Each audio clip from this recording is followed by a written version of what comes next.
오늘은 7 나팔 심판 중에서 5째, 6째 나팔 심판이 우리한테 이야기했습니다. 요한계시록 9장 1절부터 우리 2절 말씀 먼저 보겠습니다. 9장 1절부터 2절. 5째 천사가 나팔을 불매 내가 보니 하늘에서 땅에 떨어진 별 하나가 있는데 그가 무저갱의 열쇠를 받았더라.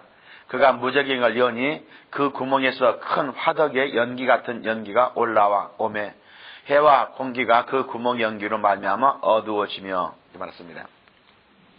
여기에 먼저 하늘에서 떨어진 별 하나가 있는데 이 별이 무엇인가 하는 이야기예요. 이 별은 타락한 천사 루시퍼를 이야기하고 있습니다. 우리가 하늘에 보면은 천사들이 많은데 천사 중에서도 천사장이 있어요.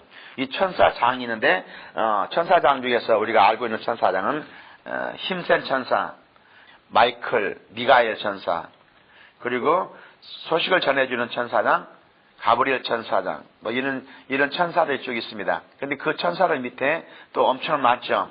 그래서 여기 보면은 이 계속해서 앞으로 이제 12장이 나온 거 보면은 이 타락한 천사가 혼자 떨어진 것이 아니라 그 3분의 1의 별이 함께 떨어졌다 하는 것을 알아야 돼요. 여기서 3분의 1의 별이 함께 떨어져 가지고 이 땅에 와서 하나님을 속이고 하나님 앞에 대항하는 것들이 있는데 이것을 사탄, 마귀라 합니다. 그리고 함께 떨어졌던 천사들을 우리는 악령들이라고 하고요. 또 이런 것을 우리는 알았습니다. 사탄, 마귀, 악령들, 귀신들, 이게 전부 다 하나님을 대적하는 무리들입니다. 근데 하나님께서 이것들을 이제 어디다 가둬놓고 있냐면은 무적에게다 가둬놨어요. 그래서 대부분이 다 무적에 다 나왔는데 루시퍼만 지금 이야기하면은 큰 별, 사탄, 마귀만 지금 이 땅에 활동하고 있다고 이야기하죠. 그런데 천사가 나팔을 불기 시작하니까는 하늘에서 떨어진 별 하나가 있는데 그가 무적의 열쇠를 받았더라. 마귀가 사탄이 무적의 열쇠를 받았습니다. 이 무적의 열쇠를 지금 누가 갖고 있었냐면은 다른 천사가 가지고 있고 지금 이 땅에는 함께 타락한 많은 타락한 천사들, 악령들이 엄청 많습니다. 그런데 하늘에 천사 숫자는 이리 헤아릴 수 없이 많죠. 근데 그 중에서 3분의 1이 함께 타락했는데 이것들이 다 이 땅에서 활동하고 있다면은 이 땅의 사람들은 견디지 못할 거예요. 근데 하나님께서 잡아다가 무적에 잡아놓고 있습니다. 그리고 또 보면은 이제 사람들이 죽은 다음에 예수 믿지 않고 죽은 다음에 이거 귀신들이 대학 활동하다가도 또 이것들도 때가 되면 다 무적에게 다 잡아놓는다고 성경 곳곳에 이야기가 있어요. 그래서 무적에 다 갇혀 있습니다.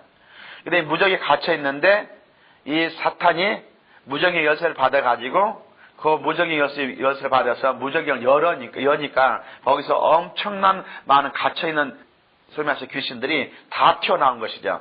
이것이 지금 첫째 화입니다. 우리가 지난번에 말했죠. 넷째 천사가 나팔을 불 때 화가 있으려다 하면서 말한 것. 3가지 화가 큰 화가 있다. 지금까지 전반기 3년 반에 일어났던 어떤 화보다 더 큰 화가 3번 더 있는데 이제 첫 번째 화가 마귀가 사탄이 무정에서 귀신들을 다 끄집어내가지고 사람들을 괴롭히는 이런 것이 바로 첫 번째 화예요.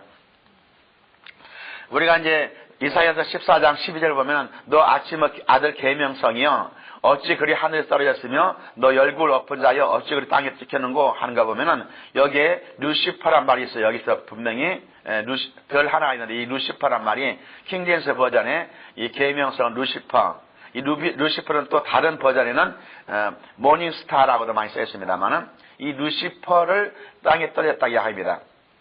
베드로서 2장 4절에도 하나님이 범죄한 천사들을 용서하지 아니하시고 지옥에 던져 어두운 구덩이에 두어 심판 때까지 지키게 하셨다. 이게 범죄한 천사들, 함께 타락한 천사들을 이제 무적에 가둬놓고 심판 때까지 지키게 하는데 이제 심판 때가 되니까는 이걸 다 끄집어내가지고 사람을 괴롭히는데 사용하고 있습니다. 지금은 루시퍼와 함께 타락한 천사들을 무정의 어두운 구덩이에 가두어 두고 있지만은 이것들을 다 한꺼번에 꺼내놓는다면 이 땅은 말할 수 없는 어려움이 찾아오기 시작해요. 그래서 이것이 첫째 화가 되는 것입니다. 9장 3절에 또 황충이 연기 가운데로 땅 위에 나오며 그들이 땅에 있는 전갈의 권세와 같은 권세를 받더라. 이제 첫째는 무적행에 의해서 귀신들을 다 끄집어내는 일이 첫째 시작되고, 두 번째는 황충이 연기가 가운데서 나오더라. 그래서 황충이 나오고 있습니다.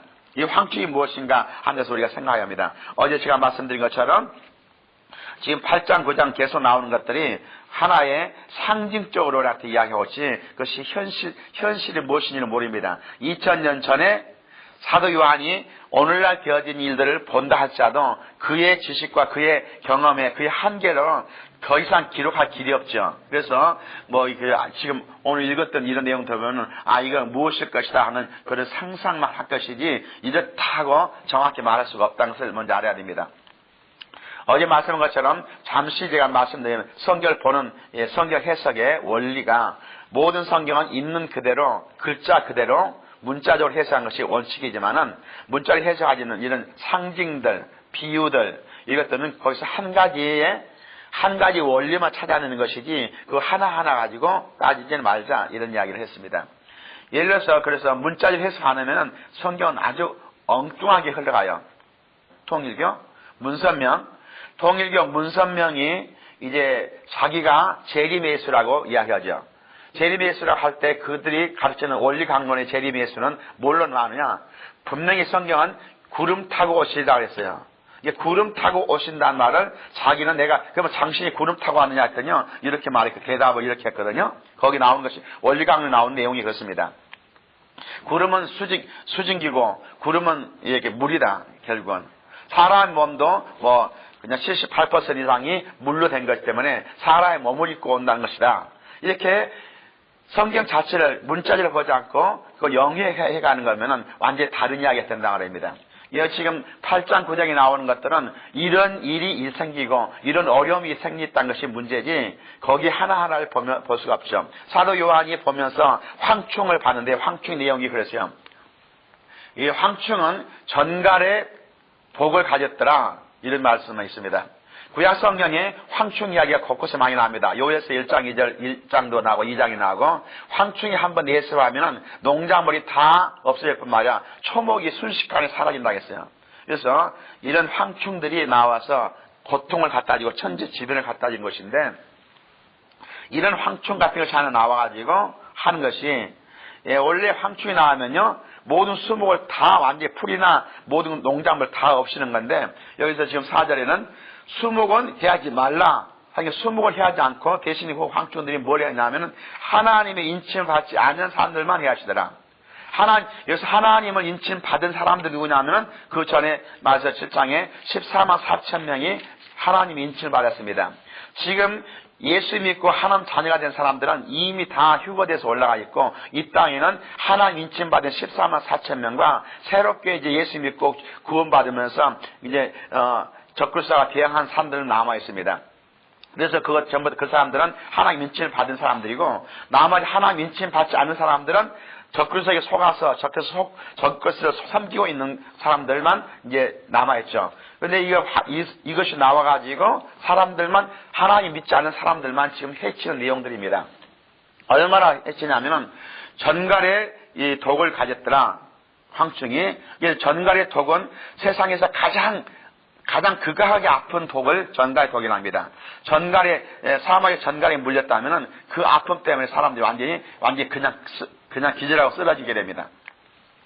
가장 무서운 파괴를 가진 황충이 가장 무서운 독을 가진 전갈 같은 권세를 받아가지고 이 사람들 아프게 하니까 얼마나 괴롭을 것인가 상상도 못하게 아프죠. 그래서 계속 나온 것이 9장 4절에 거기에 14만 4천 명 여기서 하나님 인침을 받은 사람들은 14만 4천 명 전도 특공대들이고, 이제 9장 5절부터 6절에는 그러나 그들을 죽이지는 못하게 하시고 5달 동안 괴롭게 하면 하시는데, 그 괴롭게 함은 전갈이 사람을 쏠 때 괴롭게 함과 같더라. 그날에는 사람들이 죽기를 구하여도 죽지 못하고 죽고 싶으나 죽음이 그들을 피하리다. 그런데 이상하게 엄청나게 아픔이 견디지 못하는데도 불구하고 죽지는 않아요. 죽지 않고 아프니까는 견디지 못하죠. 그것이 5달 동안 얼마나 아프게 했는지 이렇게 말합니다. 하나님이 인침을 받지 아니한 사람들을 귀신들이 나타나서, 그리고 이 황충이 전갈의 권세를 받아가지고 사람들을 괴롭히는데 죽고 싶어도 못 죽을 만큼 엄청나게 아픕니다. 고통 가운데 살죠. 하나님께서 왜 이렇게 사람들에게 고통을 주실 것인가 하는 건 이야기죠. 지금 하나님의 뜻은요, 정확히 하나님 뜻은 우리를 구원하는 것이 하나님 뜻입니다. 원래부터 하나님 우리를 사랑하시고 우리를 구원하시기 위해서 이 땅에 오셨고 이 땅을 만드신 자체가 하나님 자녀를 살기 위해서 이 땅에 만든 거죠. 그런데 하나님을 떠나서 마귀 따라가니까는 이 땅에서 마귀 때문에 고통당하고 있습니다. 오늘날 사람들이 병들고 죽어가고 고통당하고 저주받고 뭐 이런 모든 것들은 마귀 때문에 일어난 것이니 하나님이 주신 것은 절대 아닙니다. 그래서 이런 가운데 허락하신 것은 어려운 가운데서도 하나님을 찾도록 하기 위해서 하나님께서 이런 것을 주셨죠. 오늘날도 힘들고 어려울 때 그들이 정말 하나님밖에 없다고 하나님 앞에 무릎 꿇는 것이 하나님 원하시는 것입니다. 오늘날 우리 속에서 우리 중에서 고통을 당하고 어려움을 당하면 하나님 앞에 돌아와야 됩니다. 하나님께서 그걸 허락하신 것은 돌아오도록 회개하고 돌아오도록 하기 위해서예요. 지금 여기에서도 마지막 첫째 화 중에서 귀신들을 다 풀어내고 정말 이 땅에서 엄청난 고통을 당한 것 중에서 한 가지는 뭐냐면은 괴로움을 주시면서 죽을 만큼 괴로운 것이 아니라 죽기보다 더 무서운 괴로움을 주는데 불구하고 이들이 하나님께 돌아오지 않는 것이 문제죠. 이거 어려운 것은 하나님이 돌아오도록 하기 위해서 한 것인 걸 우리는 먼저 알아야 됩니다. 9장 7절부터 10절에는 황충의 모습이 나왔죠. 황충들의 모양은 전쟁을 위하여 준비한 말들 같고 그 머리에 금 같은 큰 광 비슷한 것을 썼으며 그 얼굴은 사람의 얼굴 같고 또 여자의 머리털 같은 머리털이 있고 그 이빨은 사자 이빨 같으며 또 철 호심경 같은 호심경이 있고 그 날개들의 소리는 병거와 많은 말들이 전쟁터로 달려 들어가는 소리 같으며 또 전갈과 같은 꼬리와 쏘는 살이 있어 그 꼬리에는 5달 동안 사람들을 해하는 권세가 있더라. 이 황충의 모습은 우리가 생각할 때 상상하기 힘들죠. 그런데 당시에 사도 요한이 이것을 분명히 보고 기록했단 말입니다. 근데 보고 기록했는데 뭘 보고 이렇게 기록했을까 하는 것을 우리가 생각해 봅니다. 오늘날 현대 전쟁에서 탱크 같은 무기들을 생각하고 탱크 뒤에서 이렇게 전투 뒤에서 대포를 쏘고 이런 것을 가지고 이런 것을 표시하니까 꼬리에 쏘는 살이 있고 이런 것을 보면은 이런 것들을 보면서 현재 요즘에 되어진 것을 보시면서 기록했을 것이다. 이것을 우리는 짐작할 수밖에 없습니다. 그리고 9장 12절에 첫째 화는 지나갔으니 벌 아직도 이후에 화 둘이 이르르다. 첫째 화가 지금 무저갱에서 귀신들을 다 풀어내가지고 모든 귀신들이 사람들을 공격하게 만든 것이 첫째 화였다면 지금 이것이 얼마나 힘들고 어려웠는가. 여기에 지금 먼저 잠깐 말했잖아요. 죽고 싶어도 죽지도 않으면서 아프기는 죽는 것보다 더 아픈 이런 고통들을 다 준단 말입니다. 여기에서 이렇게 고통을 당했던 모든 사람들입니다. 이것은 예수 믿지 않은 세상 사람들 전부 다 합니다.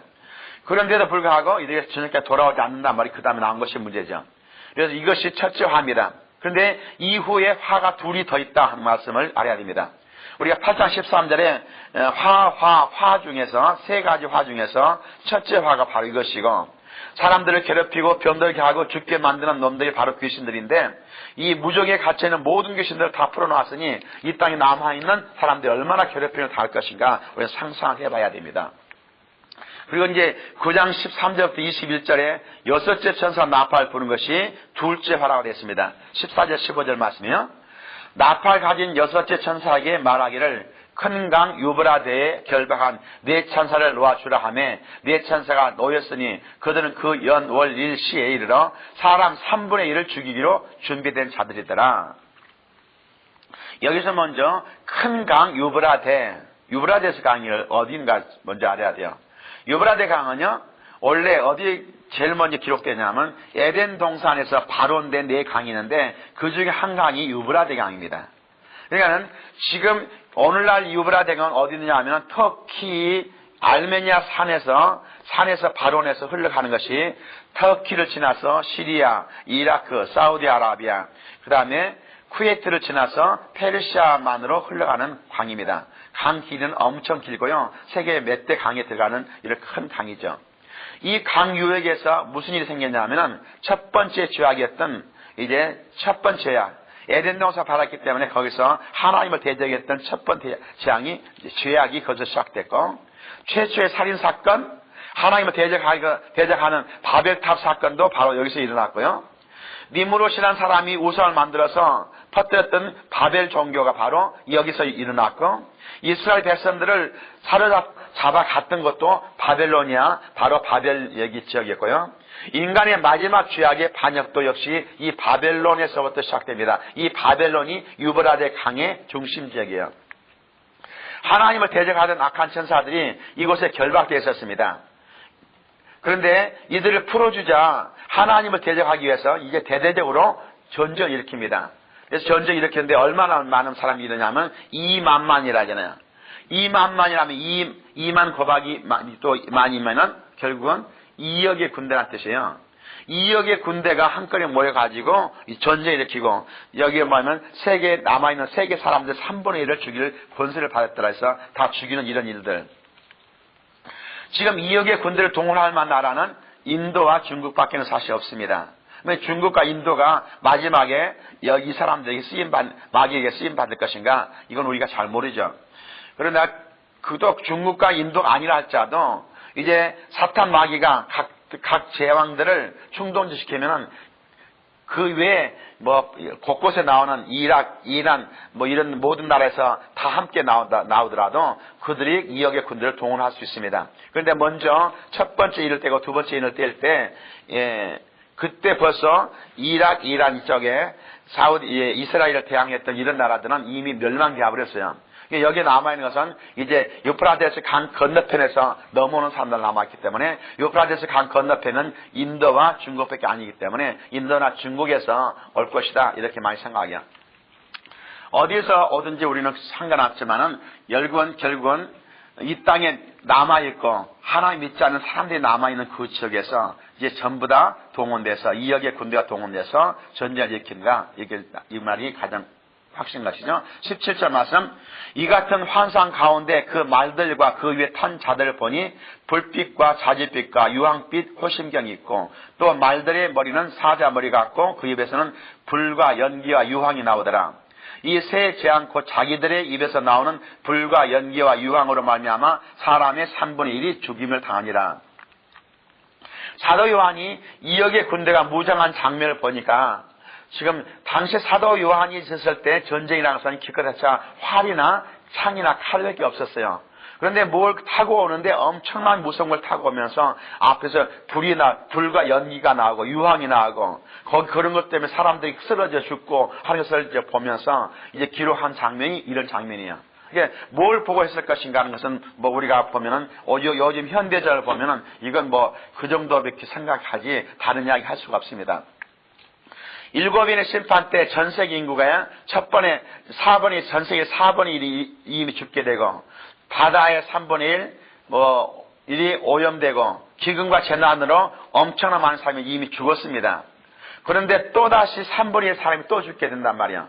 얼마나 큰 전쟁인가. 지금 앞으로 환란 가운데 들어가면요, 한두 명 죽는 것이 문제 아닙니다. 몇십억씩이 한꺼번에 죽게 돼요.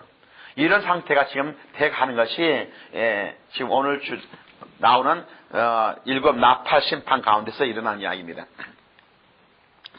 계시록 9장 20절부터 21절 말씀이요. 굉장히 중요한 말씀이죠. 이 재앙이 죽지 않고 남은 사람들은, 이런 재앙 가운데서 죽지 않고 남은 사람들이 있다면 하나님 감사합니다 할 수도 있고, 정말 하나님 믿고 나와야 돼요. 왜냐하면 이미 그들에게도 아마 제 생각에는 지금 많은 사람들이 지금 종말을 예비한 사람들은 많은 거래요. 이 요한계시록을 엄청 많이 찍어가지고 곳곳에 많이 뒀습니다. 나눠주고 있습니다. 또 그러면서 왜냐하면은 우리가 정말 휴거돼서 올라간 다음에 이 세상 사람들, 예수 믿지 않은 사람들, 성경 보지 않은 사람들, 끝까지 반대한 사람들이 그때라도 보고 이거 정말 하나님이 하시구나 하고 하나님께 돌아오게 하기 위해서 하는 건데, 그때 남은 사람들은 정말로 이거 지금 하나님이 하셨구나, 우리 하나님께 돌아가자, 회개하고 하나님께 돌아가면 되는 거예요. 하나님은 이걸 원하시고 이걸 하라고 계시는데, 그들은요 손으로 행한 일을 회개하지 아니하고 오히려 여러 귀신과 또는 보거나 듣거나 다니거나 하지 못하는 금, 은, 돈과 목석의 우상에게 절하고 또 살인과 복술과 음행과 그 도둑질을 회개하지 아니하더라. 회개하지 않는단 말입니다. 그런데 회개하지 않은 그 뒤에는 뭐가 있는지 아십니까? 자기 땅 똑똑한 것이 아니라 뒤에 우상이 있다는 뜻이에요. 이게 다른 종교가 있다는 뜻이에요. 금, 은, 돈과 목석과 우상을 만들어 놓고 그 앞에 절하게 하는 이런 종교들. 지금 이런 종교들은 세상의 모든 종교들은요, 우상을 만들어 놓고 섬기게 만듭니다. 그런데 이런 결국은 하나님을 대적하는 모든 지금 종교들은 다 악한 마귀에게 속해 있는 거예요, 전부 다. 지금 우리는 모든 종교가 다 구원이 있다, 이렇게 하고 있는 잘못된, 마귀에 속아서 잘못된 이런 이론이 우리는 절대적으로 동조할 수 없습니다. 그 뒤에는 전부 다 마귀가 있단 말이야. 어떻게 지금 불교 믿고 있는 그냥 상을 만들었고 금상을 만들었고 그 앞에 절하는 사람도 구원받는다. 그렇다면 예수가 필요 없고 하나님이 필요합니까? 성경은 무엇입니까? 그래도 구원이 있다고 이렇게 같이 외치고 있는 사람들, 이건 누구한테 속고 있는 것이 뻔히 보이지 않습니까? 그런데 결국은 여기 지금 주님께서 하신 말씀도 그런 우상을 섬기고 말도 못하는 그런 우상을 섬기는 그들에게 그래도 하나님을 믿지 않고 회개하지 아니하고 하나님께 돌아오지 아니하고 거기 앞에 절을 하고 있더라. 이 말이 지금 주님을 얼마나 슬퍼하는 내용 중에 하나입니다. 7년 환란을 하나님께서 허락하신 목적 자체가 7년 환란이 이렇게 무섭다는 것이 아니라 그런 가운데서라도 그들 예수 믿게 하는 것이 하나님의 뜻입니다. 사람들을 괴롭히는 것이 목적이 아닙니다. 환란 가운데서라도 그들이 한 명이라도 더 회개하고 하나님께 돌아오게 하는 것이 하나님의 목적을 살아야 됩니다. 그래서 회개하지 않냐고 회개하지 아니하더라, 이 말이 계속 연결되겠잖아요. 회개하지도 않냐고 또 회개하지도 아니하더라, 이 말이 계속 반복되어 나온 걸 보면은 주님께서 얼마나 안타까워서 하는 말이에요. 이때라도 회개하고 예수를 믿으면 구원받을 수 있을 텐데 이들도 회개하지 않는 것을 볼 때 어쩔 수 없이 다 쓸어갈 수밖에 없는 주님. 우리가 창세기 6장에 보면 이런 안타까운 말이 있습니다. 하나님께서 사람 지으심을 한탄하시더라, 이 말이 나와요. 왜냐하면 하나님을 사랑하시고 하나님 모습과 하나님 형상대로 하나님 품성대로 만든 사람들이 다 하나님을 대항하고 마귀에 따라서 하나님 대적하고 이 땅에서 사람이 상상하지 못한 더러운 죄를 골라가서 지으면서 남자가 남자로 더불어 여자가 여자로 더불어 못된 짓을 하면서도 그것이 옳다고 하는 이런 상태를 보면서 회개치 않은 그것을 보고 하나님께서 어쩔 수 없이 썰어버릴 때 하나님 사랑하기 위해서 만들었던 사람들이 그냥 하나님을 다 썰어버릴 때 하나님이 한탄하셨다는데 한탄이라는 단어가 그냥 통곡하시면서 우셨다는 뜻이에요, 원래 자체가.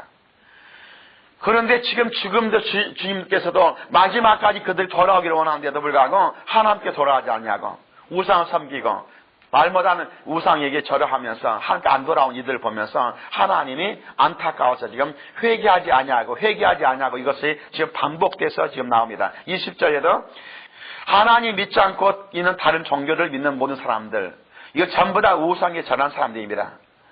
다음에는 보면은 이제 환란 가운데서는 특별히 적그리스도가 자기 우상을 만들었고 자기를 섬기도록 이제 한다고 분명히 이야기합니다. 앞으로 그런 이야기가 좀 더 자세히 나옵니다만은 자기 우상을 만들었고 자기에게 절하도록 하지 않고 만약에 자기들이 자기에게 절하지 아니한 사람들은 그냥 다 잡아 죽이는 이런 상태를 하고 된단 말입니다. 그래서 누구나 다 그 앞에 절을 하게 돼요.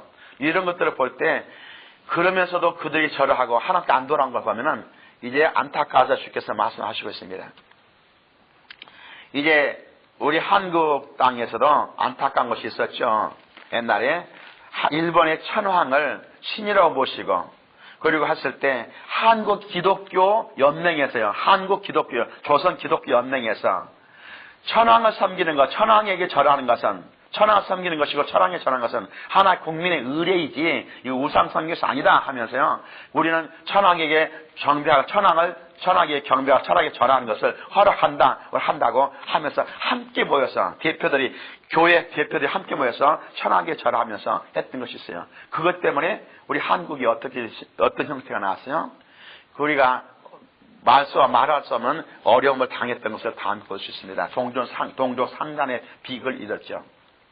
우리가 언제나 중요한 것은 우리가 십계명을 계속 낭독합니다. 너를 위해서 우상 만들지 말고 절하지 말라 하는 말을 우리는 항상 알아야 돼요. 어떤 것도 우리가 만들었고 그 앞에 절할 수가 없습니다. 그런데 여기서 지금 마지막 계시록에 나오는 이 심판 가운데서도 적그리스도가 자기 우상 만들고 자기에게 절하지 않으면 메시들이 다 죽이더란 말이 나오잖아요. 이게 다 죽이게 됩니다. 이런 상태가 될 때 어떻게 될 것인가? 우리는 정말 오늘날 이런 내용을 보면서 계시록에 나온 내용은 지금 당장에 일어난 일이 아니지만은 우리가 지금 이미 상상할 수 있고 짐작할 수 있고 벌써 깨달을 수 있는 내용들이 다 나옵니다. 옛날 사람들이 지금 이것을 봤다면 100년 전의 사람들이 봤다든지 아마 이 사도 요한 같이 2000년 전 사람들이 이 사실을 봤다 하셔도 무엇인지 전혀 깨닫지 못했던 내용들인데 오늘은 이것이 다 이런 것을 가지고 이렇게 했구나 알 수 있는 상태가 됐다는 것은 주님이 바로 이제 이것이 이루어질 때가 됐다는 뜻이에요. 무엇전에서 주님 오시게 되고 또 이 땅은 이런 일들이 하나씩 이루어지면서 엄청난 고통 가운데 빠질 것입니다. 요한계시록 주신 목적은 오직 한 가지밖에 없습니다. 이것을 읽고 듣고 지키 행하라는 이야기예요. 오늘날 예수 믿는 사람들도 한테 주는 말씀도 예수 똑바로 믿고 다 주님이 오시기 전에 환난 이르기 전에 다 구원받아서 휴거되라는 것이 주님의 뜻이고 세상 사람들에게는 이런 고통 당하지 말고 지금 예수 믿기 쉬운 이때 예수 믿고 주님께 돌아오는 것이 요한계시록을 주신 목적 중에 하나입니다. 그래서 이런 것이 언제 일어난가 이건 연구하는 것이 중요한 것이 아니라 한 사람을 더 많이 전도해서 주님 앞에 돌아오게 하는 것이 우리의 목적인 것을 알고 우리는 정말 주님이 원하신 대로 땅끝까지 복음 증거하는데 최선을 다하는 성도가 되시기를 축원합니다.